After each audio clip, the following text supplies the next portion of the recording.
books here, and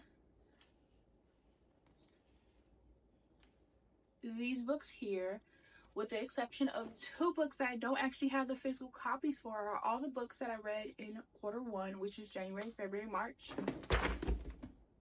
Oops. So I'm gonna be telling you yes, no, or maybe if you should read these books. So let's get into it, because I clearly have a lot of books. These are the books I read in January.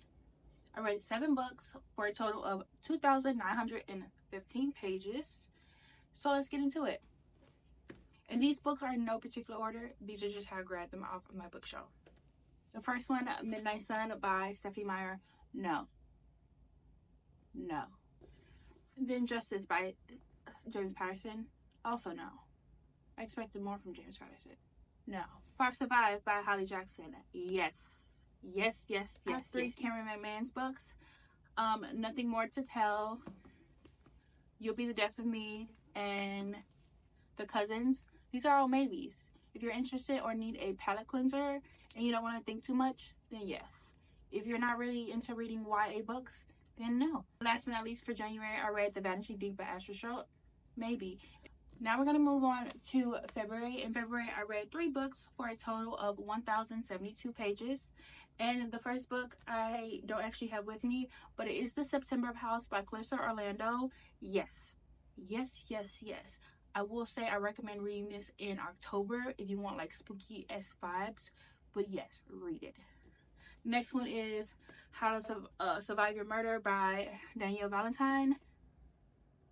No. No.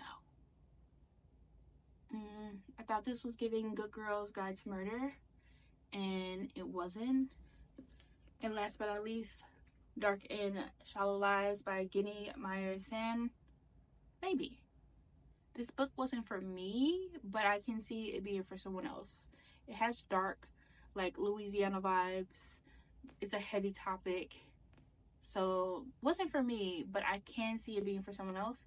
I will say it doesn't have trigger warnings, but I will say look into it because there are some heavy topics in this book.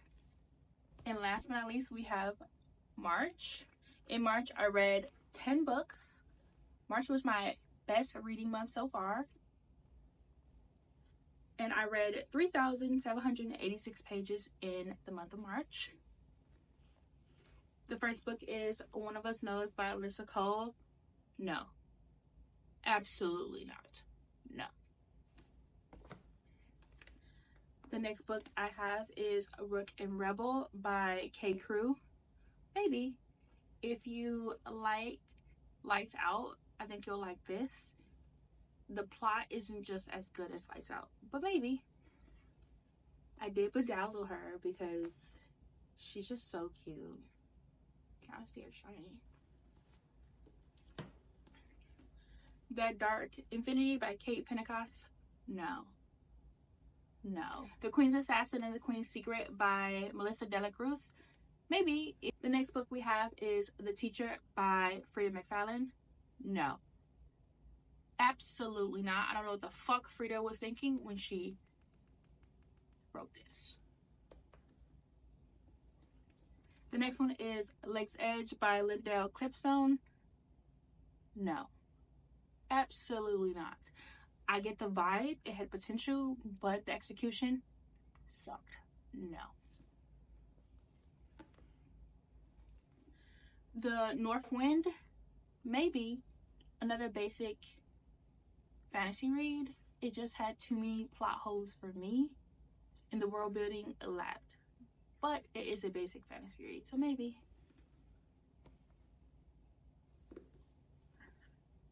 The Perfect Sun by Frida McFarlane. Yes. Frida did this one right. Yes. And last but not least, for the month of March, I read Cruel King by Rena Kent. Maybe. If you're okay with reading like high school students and dark romance, then maybe. It wasn't for me, but maybe it will be for someone else. So that is all I have for you. I know this video is late, but better late than never. And hopefully you learn from my mistakes about not reading horrible books. Because I read quite a few horrible books in the first quarter of 2025. But anyway, I will catch y'all in the next one. If you have any comments, video suggestions, leave them down below. Give this video a thumbs up and hit that subscribe button. Bye.